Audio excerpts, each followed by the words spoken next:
नमस्कार सभी लोगों को, स्वागत है आप लोगों का CNT एक्ट की क्लास में। हम पढ़ रहे हैं CNT एक्ट 1908।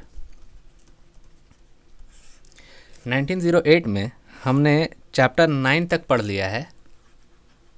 उम्मीद करता हूं कि आप लोगों को ये याद होता जा रहा होगा। चैप्टर 9 का ही एक पार्ट है 9A या 9 क हम कह सकते हैं। 9 क के बारे में आज हम लोग देखेंगे। इसमें बात की गई है बंजर भूमि के बंदोबस्त के बारे में। ऐसी ज़मीन जो बंजर हो, जिस पर खेती नहीं हो सकती हो, उसकी बात की गई है। आप देखेंगे कि जब भी लगान की बात हो रही थी तो लगान लोग कहाँ से देंगे? लगान देंगे जब तक खेती नहीं होगी तब तक लगान दे नहीं पाएंगे। तो रेवेन्यू कलेक्शन की जब बात होती है तो लगान चाहिए। लगान है तो खेती है, खेती के चलते ही लगान आपको पेमेंट करना है। अब अगर राज्य सरकार चाहती है, उस समय की राज्य सरकार के बारे में बात की जा रही है कि अगर राज्य सरकार चाहती है,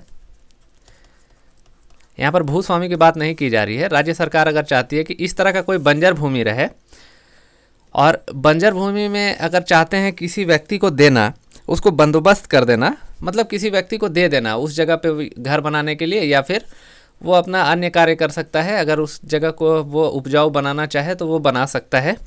तो अगर वो करने के लिए देना है तो सबसे पहले इसको पट्टे में देना, पट्टा बना के देना पड़ेगा पट्टे के रूप में, या फिर आपका इसमें एक कॉन्ट्रैक्ट होगा, कॉन्ट्रैक्ट के साथ ही इसको दिया जा सकता है। और जो 2 प्रति बनेगी, जो आपका ये बनाया जाएगा, जो पट्टा बनाया जाएगा, उसकी 2 प्रति बनाई जाएगी, जिसमें एक दिया जाएगा रैयत को, और ये रैयत कहलाएंगे बंदोबस्त रैयत, क्योंकि इनको बंदोबस्ती के थ्रू ज़मीन दिया जा रहा है। और दूसरा रहेगा उपायुक्त के पास।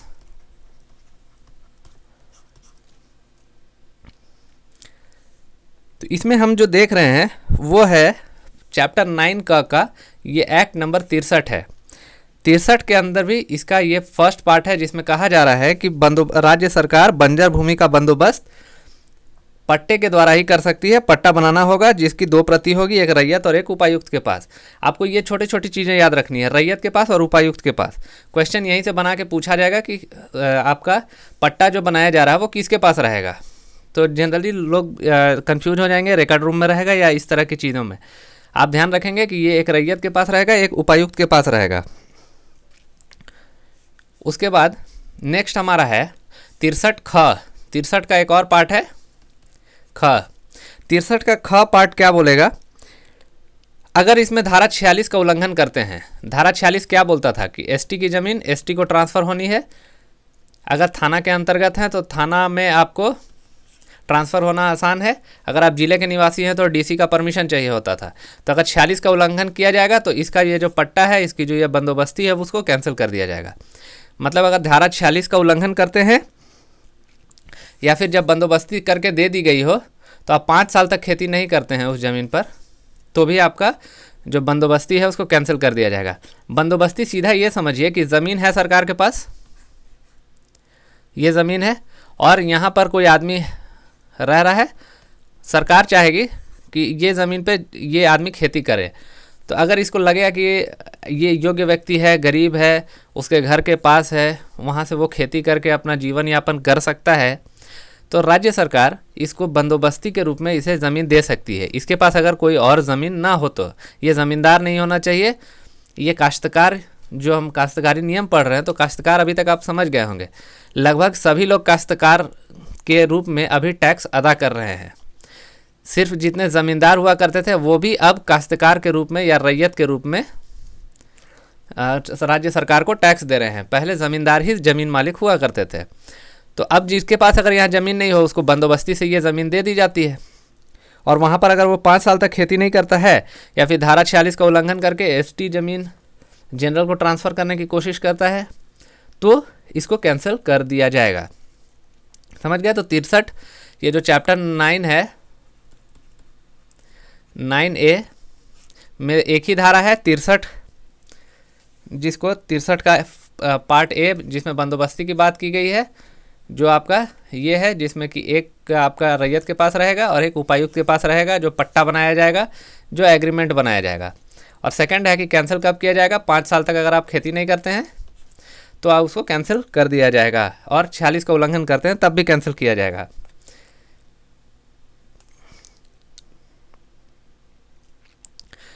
अब हम चैप्टर 10 देखते हैं। चैप्टर 10 विशेषकर बात करता है कोरकर के बारे में। कोरकर कौन सी भूमि का था को कहा जाता था? मैंने इसके पहले वाली वीडियो में बताया है कि ऐसी ज़मीन जिसको कि धान की खेती के लिए इस तरह से चौरस किया गया हो, बाउंड्री करके इस तरह से बनाया गया हो, इसको कोरकर कहा गया था। तो अब हम धाराएं समझते हैं। बेसिक्स तो हमने सीख लिया है। चैप्टर नंबर 10 हम शुरू कर रहे हैं। चैप्टर नंबर 10 में अगर हम देखें तो 64 धारा से लेकर शुरू होता है और ये 75 नंबर धारा तक जाता है। 64 से 75 तक एक एक करके धाराओं को समझते हैं। 64 धारा क्या कहती है कि इसमें डीसी का रोल होगा। किस लिए? अगर किसी डीसी का रोल होगा अगर किसी भूमि को कोरकर में परिवर्तित करना है तो। कोरकर कैसी भूमि थी? जिसमें धान की खेती करने के लिए उसको चौरस किया गया है। अब ध्यान रखिएगा, तो किसी भी भूमि को कोरकर में परिवर्तन डीसी के परमिशन से होगा। धारा नंबर 65 कहती है, ये बहुत इंपॉर्टेंट नहीं है, ये बाद में सीएनटी एक्ट का एक आपका ये आया था, संशोधन आया था, वो 1947 में इसको डिलीट कर दिया गया है। तो 65 इंपॉर्टेंट नहीं है। 66 में चलते हैं। 66 ये कहता है कि डीसी के पास परमिशन तो है कि वो किसी भी भूमि को कोरकर में परिवर्तित कर सकती है, लेकिन किसी बगीचे को नहीं कर सकती है। ध्यान रखेंगे, कृषि वाला जो भूमि है जिसमें पहले से खेती लगाया गया है उसको नहीं कर सकती है। मतलब ये धारा 64 जो है ऐसा नहीं है कि बगीचे, कृषि भूमि या फिर ऐसी कोई भूमि जो पहले से नोटिफाइड हो उसको कोरकर में परिवर्तित कर पाएगी। मतलब डीसी को इतना परमिशन नहीं है। 64 में परमिशन तो है पर 66 उसको रोकता है। बाग, बगीचे, कृषि युक्त भूमि उसको परिवर्तित करने नहीं देती है। उसके बाद हमारी धारा है 67। धारा नंबर 67 क्या कहता है कि कोरकर में अधिभोग अधिकार, कोरकर में आपका कब्जा या अधिभोग का अधिकार। अधिभोग के अधिकार को आप कब्जे समझेंगे, जो आपके पोजेशन में है, जो आप उसको पोजेस करते हैं उस लैंड को। तो ऐसा रैयत जो उस जमीन का जोत धारण करता है और लेकिन 12 साल से उस पर खेती नहीं किया है, 12 साल से किसी ज़मीन पर खेती नहीं किया है, और लेकिन वहाँ का जोत वो धारण करता है, मतलब वो उसका ज़मीन है, यहाँ पे वो जोत कोड़ करता है, वहाँ पे अपना खेती लगाता है, लेकिन 12 वर्ष से खेती नहीं किया है, तो भी ये जो कोरकर ज़मीन है जो किसी रैयत के पास है, इस कोरकर ज़मीन में 12 साल से अगर खेती नहीं भी किया है तो भी इस पर इसका पोजेशन रहेगा, अधिभोग का अधिकार रहेगा, ये नहीं छीना जा सकता है। क्वेश्चन यहाँ से एक्सेप्शनल बन सकता है आपका, ये ध्यान रखिएगा कि अगर कोरकर भूमि में 12 वर्षों से खेती नहीं की गई हो तो क्या वो रैयत का पोजेशन रहेगा, यानी अधिभोग का अधिकार रहेगा या चला जाएगा? तो इसका उत्तर होगा उसका अधिभोगाधिकार सुरक्षित रहेगा उस पर। 68 में बढ़ने से पहले 67 का एक धारा है क। इसमें कहता है लगान के बारे में कि कोई भी रैयत की भूमि कोरकर में परिवर्तित हो तो उस पर लगान तब तक भुगतान नहीं होगा जब तक कृषि वर्ष में पहली फसल की कटाई की गई हो और अंत के 4 वर्षों की अवधि समाप्त नहीं हुई हो। मतलब लगान कब दिया जाएगा? लगान कब दिया जाएगा? जब कृषि वर्ष में इस फसल की कटाई नहीं हुई हो तब इसका नहीं दिया जाएगा। अगर फसल की कटाई हो गई हो तभी इसमें लगान दिया जाएगा, ये ध्यान रखिएगा। लगान ऐसा नहीं है कि ऐसे ही ले लिया जाएगा। लगान लेने के लिए क्या किया जाएगा? कृषि वर्ष के प्रारंभ में जब तक फसल नहीं कटाई की गई हो तब तक नहीं लिया जाएगा उससे लगान। उसके बाद है कि धारा 68। धारा 68 क्या कहता है कि अगर किसी को बेदखल करना है, काश्तकार को हटा देना है। अब यहाँ पे काश्तकार शब्द का प्रयोग किया गया है। अब काश्तकार जो है, आप ध्यान रखिएगा, आपको वकील नहीं बनना है, आपको सिर्फ प्रावधान समझ जाने हैं, ये ध्यान रखिएगा। और जब भी वीडियोस देखने बैठिएगा तो आपके हाथ में CNT एक्ट होना चाहिए। जो जो इम्पोर्टेंट होगा मैं उसे एक सिलसिलेवार ढंग से मैं बताता जा रहा हूँ और आप उसको याद करते चलेंगे। पर यह ध्यान रखेंगे कि आपको वकील नहीं बनना है, प्रावधान आपको याद रखना है। तो देखिए, काश्तकार को बिना डिक्री, पहले तो इसको आदेश से मिला था, कौन दिया था? DC। अब बिना आदेश या डिक्री के इसको काश्तकार को नहीं हटाया जा सकता है। 68 क्या कहता है? आपके अपने मन से क्या काश्तकार को हटाया जा सकता है? नहीं। काश्तकार को हटाने के लिए डिक्री या फिर आदेश का मतलब आदेश होना चाहिए, बिना आदेश का नहीं हटा सकते। अब हम लोग आगे बढ़ते हैं 69, और इसके नीचे एक अधिभोगी रैयत है। अधिभोगी रैयत मतलब ऐसा रैयत जिसके पोजीशन में है ज़मीन। तो इसका ये ज़मीन है और ये इसका भूस्वामी है, इसका मालिक है। इस आदमी को इसको लगान चुकाना पड़ता है। अब मान लीजिए कि इस ज़मीन पे जो खेती की जा रही है वो उस एरिया में, जैसे जिस गांव में ये है, उस गांव के रीति रिवाज से यहाँ पे खेती हो रही है। और दूसरी बात, अगर इस ज़मीन के मूल्य में, इस ज़मीन के जो वैल्यू है उसका अगर कोई तरह से गिरा नहीं है, तो यहाँ पे अधिभोगी रैयत जो है, ये अधिभोगी रैयत, इसको ये अधिकार है कि ये राहत की मांग कर सकता है लगान भरने में। ये बोल सकता है कि हमको थोड़ा राहत चाहिए, हम मेरे लिए थोड़ा लगान कम कर दीजिए। तो भूस्वामी को ये लगान कम करने के लिए कंसिडर करना पड़ेगा, क्योंकि अधिभोगी रैयत जो है वो गांव के रीति रिवाज, रूढ़िवादिता के साथ वहाँ पर खेती कर रहा है और इस ज़मीन के मूल्य में कोई गिरावट नहीं आई है। तो धारा नंबर 69 ये कहता है कि अधिभोगी रैयत थोड़ा राहत पाने का अधिकारी है अगर वो गांव के नियम कानून के हिसाब से खेती करता है और ज़मीन के मूल्यों में अगर गिरावट नहीं आई है तो। इसके बाद है बेदखली की बात की जा रही है धारा नंबर 70 में, कि कब तक जो बेदखली का आदेश दिया जाएगा वो कब तक प्रभावी रहेगा। तो इस अधिनियम के अधीन पारित आदेश, जो इस अधिनियम के तहत जो आदेश दिया जाएगा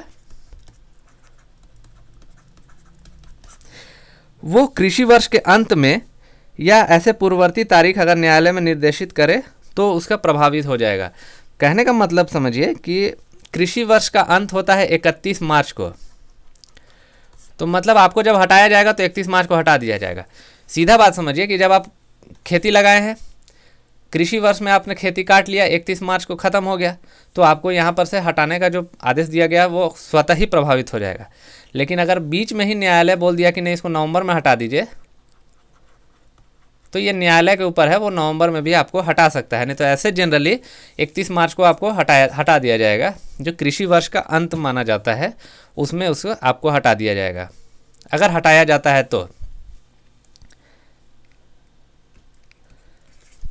धारा नंबर 71 क्षमा करेंगे 71 क्या कहता है कि अगर किसी को बिना नियम कानून का, अगर किसी को ऐसा किया गया है कि बेदखल कर दिया गया है बिना नियम कानून का, बिना कोई गलती का, बिना ये भगा दिया गया है, तो वो DC साहब के पास जाएगा। DC साहब उसको क्या करेंगे, DC के पास ये पावर है कि उसको फिर से उसको प्रतिस्थापित कर देंगे।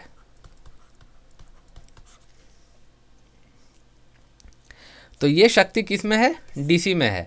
तो धारा नंबर 71 कहता है कि अगर किसी को नियम विरुद्ध, विधि विरुद्ध हटा दिया गया है, बेदखल कर दिया गया है, तो DC उसको प्रतिस्थापित कर सकते हैं, DC उसको फिर से वापस उसकी ज़मीन को दे सकते हैं। 71 क क्या कहता है? इसमें भी यही है कि विधि विरुद्ध अगर आपका जो भूमि अंतरित किया गया है अनुसूचित जनजातियों के सदस्य को, तो DC यहाँ पर भी आपको वापस वो ज़मीन दिला सकते हैं। ये सारी शक्तियाँ DC में ही वेस्ट कर दी गई हैं। 71 का ख भी यही कहता है कि यदि कपटपूर्ण तरीके से कोई भूमि अंतरित की गई है, तो अगर जांच के उपरांत ये पाया जाता है कि ये सही है, तो दंड जो दिया जाएगा वो 3 साल का दिया जाएगा और 1000 रुपये का जुर्माना। ये दोनों में से कोई एक लगाया जा सकता है या दोनों लगाया जा सकता है, तो ये दोनों DC ही लगा देते हैं। तो धारा 71 कहा जाता है कि अगर बिना नियम के बेदखल कर दिया गया है तो डीसी उसको प्रतिस्थापित कर देंगे, वापस उसको दे देंगे ज़मीन। 71 का बोलता है कि अगर अनुसूचित जाति जनजाति की ज़मीन को भी इधर उधर कोई कर दिया है बिना नियम का, नियम विरुद्ध किया गया है, तो उसको भी डीसी प्रतिस्थापित कर देंगे। और 71 ख बोलता है कि अगर कपटपूर्ण तरीके से, मतलब छल कपट से उनका अगर ज़मीन को छीन लिया गया है तो जो अगर जांच किया जाएगा, जो पकड़ा जाएगा उसको 3 साल का सज़ा और 1000 रुपये का दंड दिया जाएगा। ये तो हो गई। अब जो बात है कि आपको दे दिया गया है ज़मीन, कोरकर में परिवर्तन कर दिया गया है, जो भी चीज़ें की गई हैं। अब मान लीजिए कि आपको लगता है कि हमको ये ज़मीन नहीं चाहिए, हम ये ज़मीन नहीं रखेंगे, तब आप क्या कर सकते हैं? तब आपको सबसे पहले जो धारा नंबर 72 है वो ये कहती है कि आप उपायुक्त के आदेश से अपना ज़मीन समर्पित कर सकते हैं, डीसी के आदेश से अपना ज़मीन वापस दे सकते हैं। 73 कहता है कि रैयत द्वारा अगर भूमि का परित्याग करना है तो स्वेच्छा से अगर करना है और लगान नहीं दे रहा है तो सरकार चाहे या भूस्वामी चाहे, लगान नहीं दे रहा है और स्वेच्छा से बोलता है कि ठीक है हम लगान नहीं भरेंगे, तो भूस्वामी क्या कर सकता है? किसी दूसरे व्यक्ति को इस ज़मीन को पट्टे पर दे देगा। अभी तो ये बिल्कुल ही संभव नहीं लगता है, लेकिन उस समय ऐसी परिस्थिति हुआ करती थी कि मान लीजिए कोई बहुत ही गरीब व्यक्ति था, वो नहीं दे पाता इस ज़मीन का, तो ये आदमी है, इसको हटा के, इसको बेदखल करके इस आदमी को दे दिया जाता था ज़मीन। और ये प्रावधान भी कर दिया गया है आपका CNT एक्ट 1908 में। तो अगर लगान देना बंद कर देता है, स्वेच्छा से परित्याग करता है, तो भूस्वामी क्या कर सकता है? दूसरे को पट्टे पर ये दे देता है। अब उसके बाद नेक्स्ट है अधिभोग का जो अधिकार है। आपके पोजीशन में जो ज़मीन है, आपको जो कब्जा दिलाया गया है, अधिभोग का अधिकार जो ज़मीन पे है, वो धारा नंबर 74 क्या कहती है कि ये कब तक जारी रहेगा? ये पट्टे की स्थिति पर निर्भर करता है। पट्टा जो आपका कॉन्ट्रैक्ट हुआ है उस पर जो लगान की शर्तें रखी गई हैं, जो भी चीज़ें बताई गई हैं, अगर वो चीज़ें सही चलती रहेंगी तो आपका ये भी चलता रहेगा। इसके बाद 74 क में क्या लिखा गया है कि अगर काश्तकारी रिक्त हो गया, मतलब इस ज़मीन, ये जो ज़मीन है इसका टैक्स देने वाला कोई नहीं बच गया, ये काश्तकारी रिक्त हो गया, यानी कि ये ज़मीन ही खाली हो गई, और जिसके पास ये ज़मीन था ये अपना टैक्स नहीं दे रहा है या जिस भी कारण से ये रिक्त हो गया, तो इस ज़मीन के लिए डीसी क्या कर सकते हैं? मुखिया को पावर दे सकते हैं और इस ज़मीन का काश्तकार मुखिया बन जाएगा। गांव का जो मुखिया होगा वो इस ज़मीन का मालिक बन जाएगा, मालिक नहीं काश्तकार बन जाएगा, मतलब मुखिया को इसका अधिकार मिल जाएगा। और ये काम कौन करेगा? भूस्वामी, अभी के डेट में सरकार। उसके बाद एक सबसे इम्पॉर्टेंट है धारा जो कि अधिकार से संबंधित है कि प्रत्येक भूस्वामी को भूमि का माप करने का अधिकार होगा। मतलब भूस्वामी को लगेगा कि अगर आप जो नीचे वाला आदमी है वो अपना ज़मीन को थोड़ा सा इधर घसका दिया है, आप देखेंगे कि अक्सर गांव देहात में आरी बनाने के लिए थोड़ा थोड़ा घसकाते चले जाते हैं, पता चलता है कि आधा डिसमिल ज़मीन इधर ही घुस गया है। तो भूस्वामी यानी सरकार जो है वो अभी भी चाहे तो आपका नाप, ये ज़मीन की नापी करवा लेती है, नाप लेती है, और यही चीज़ अधिकार है भूस्वामी को कि वो आपके ज़मीन का माप ले सके। यही था आपका CNT एक्ट की धारा, अध्याय जो 9 क है और अध्याय 10 है। अब इसको फटाफट एक एक लाइन में रिवाइज कर लेते हैं। 63 क बोलता है कि जो बंदोबस्त होगा वो राज्य सरकार बंदोबस्त करेगी और एक रैयत के पास रहेगा और एक उपायुक्त के पास रहेगा पट्टा। फिर 63 ख क्या कहता है? अगर 5 वर्षों तक खेती नहीं की जाती है और या फिर धारा 46 का उल्लंघन किया जाता है तो फिर यह पट्टा रद्द हो जाएगा।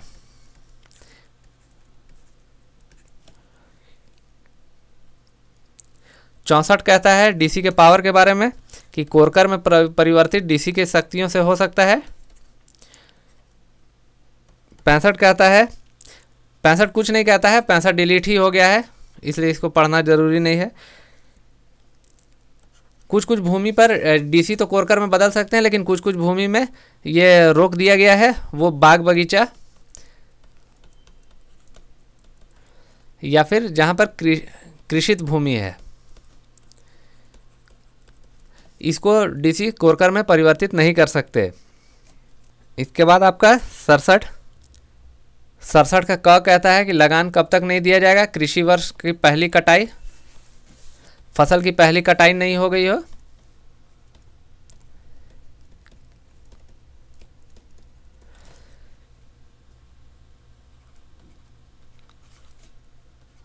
सिक्सटी 68 कहता है आपका कि डिक्री के अलावा, डिक्री या आदेश, इसके अलावा आप उसको किसी को बेदखल नहीं कर सकते काश्तकार को।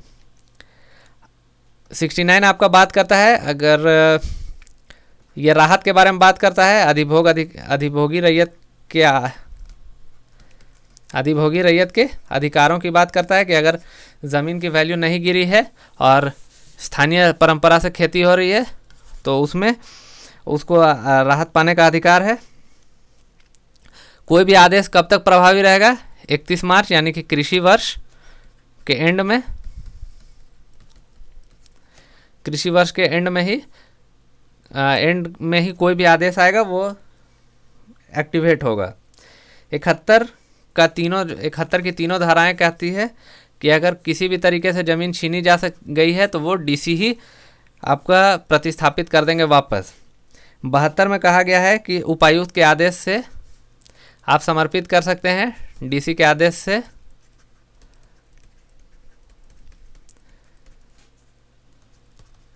तिहत्तर कहता है कि अगर परित्याग करना चाहें, लगान देना बंद कर दें तो किसी दूसरे व्यक्ति को पट्टे में दिया जा सकता है।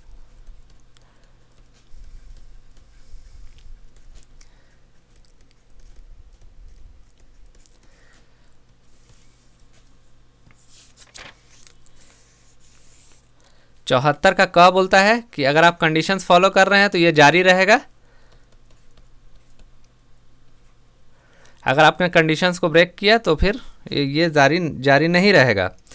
और अगर काश्तकारी खाली हो जाता है,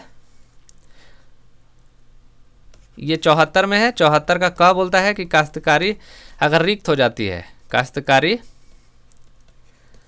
रिक्त हो जाती है तो मुखिया को पावर डीसी दे सकते हैं, ये आप ध्यान रखेंगे। 75 में भूस्वामी को अपना जमीन